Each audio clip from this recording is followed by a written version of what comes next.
कैसी हो? मैं ठीक हूँ। मैं अब से काम करूंगी। तुम मजाक तो नहीं कर रही हो? दिल खुश कर दिया तुमने।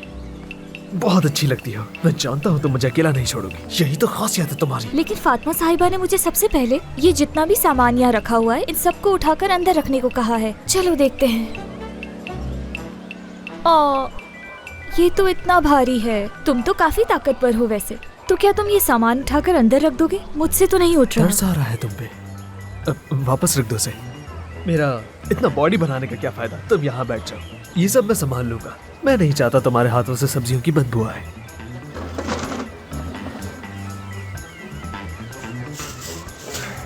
ये तो बहुत ही हल्का है। कुछ चाहिए तुम्हें? एक एक करके लेकर जाओगे? हाँ, क्योंकि वक्त बहुत है हमारे पास। हो जाएगा।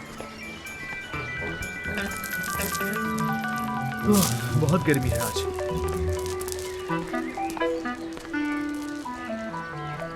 ये क्यों गिरा हुआ है? पहले से फटा हुआ था ये।